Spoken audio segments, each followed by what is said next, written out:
our guest. There have been a ton of moves and additions, draft and free agency included. Catch people up who haven't been paying as much attention to it. I can't imagine who that might be. And they've done enough to help Connor Bedard? To answer that question, I think they have. Yes, I think they've done enough to help Connor Bedard.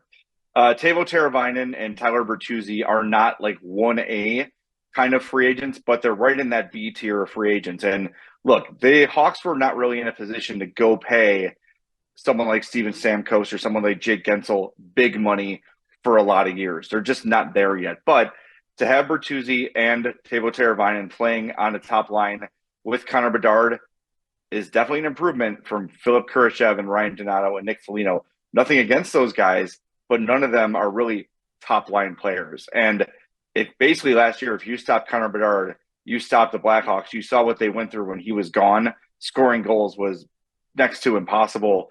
Now he's got two guys that can score. You've got one guy to go in the corners and win pucks in Tyler Bertuzzi. You've got another guy to get the puck to Bedard and Teuvo Teravainen.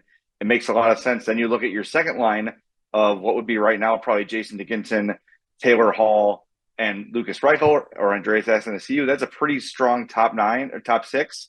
So the team is improved. I also don't think a lot of people have talked about the backup goalie they signed, Laurent Brossoit, who is probably the best goalie available in the free agent market in this class.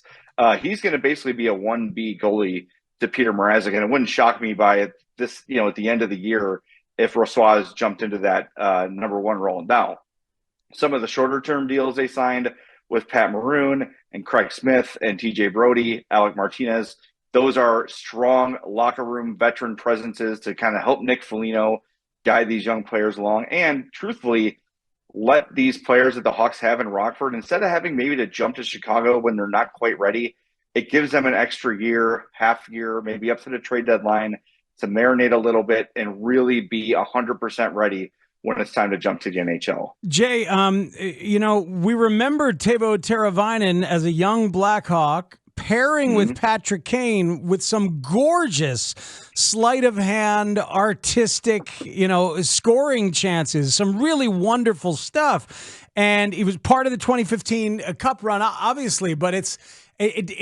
are he and Bedard going to be the kind of stylistic fit that we can dream on a little bit? Because there were times last year where it looked like Bedard needed somebody else who was a creative thinker out there. Are he and Teuvo going to fit in that way? Yes, 100%. I think as I was going through the checklist, in the months leading up to yesterday, you kind of say, like, all right, who's the perfect candidate for where the Hawks are and what they need? And Teuvo Teravainen was the first name I circled because he is that kind of distributor, puck carrier. He's also very dependable defensively. He's, since going to Carolina, it was 8 years ago when that trade happened, which is unbelievable to think about. Yep. But he's really developed into a strong two-way player. But more than anything is Bertuzzi and Teuvo Teravainen are guys that the other team has to be accountable for, right? But they were very happy to let Ryan Donato and Nick Foligno and Philip Kurashev try to beat them. And if it happened every now and again, great. But they weren't going to let 98 do it. Now with those other options up front, and I haven't mentioned Taylor Hall yet, who only played 10 games last year before blowing out an ACL. That's a former MVP who's an option as well. I think Teuvo is an especially really nice fit, but Bertuzzi as well is a underrated playmaker, and that's a guy who is a wrecking ball. He's going to go into a corner, he's going to knock you off the puck, take it from you, and then put it right in front of the net. And then on the power play, he's going to stand right in front of the goalie and get those deflections, get in the way, piss off the opposition. Both signings make a ton of sense, and I'd be surprised if that trio of Teravainen, Bedard, and Bertuzzi was not together for the majority of the season. Jay, give me a year when it's realistic to say that the Blackhawks will be back in the playoffs. Playoffs or like a true cup contender? Playoffs. Because I think I would say playoffs 25-26. So 2 years from now.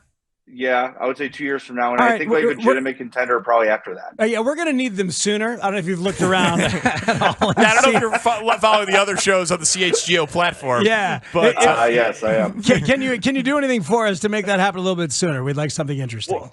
Well, I'll tell you this. The Hawks will be interesting this year.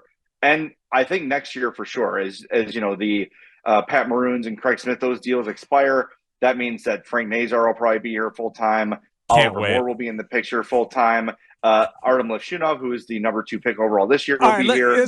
Why do they call him Party Artie? What is that about? Artie. That's an Artie party. They said they did the same thing with Artem Anisimov. It's just something you do with people named Artem. Okay. Apparently. Okay.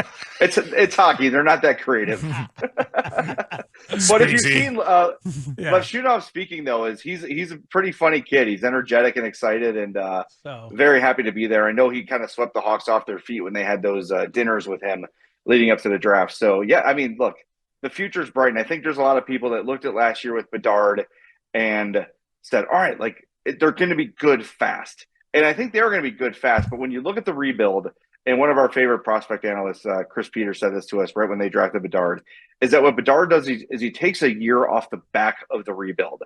The success comes a year sooner, but it's not going to be like an overnight sort of a thing because they just aren't in a position to go spend a ton of money right now because doing that, all that does is really keep you in the middle. And you look at teams like Detroit or the Chicago Bulls, if we want to make another sports reference, to try to, for comparison's sake, that's the last place you want to be, is right in the middle with no good draft picks. But now you've got Bedard, you've got Levshunov at number 2, you've got a bunch of guys you like in the system already.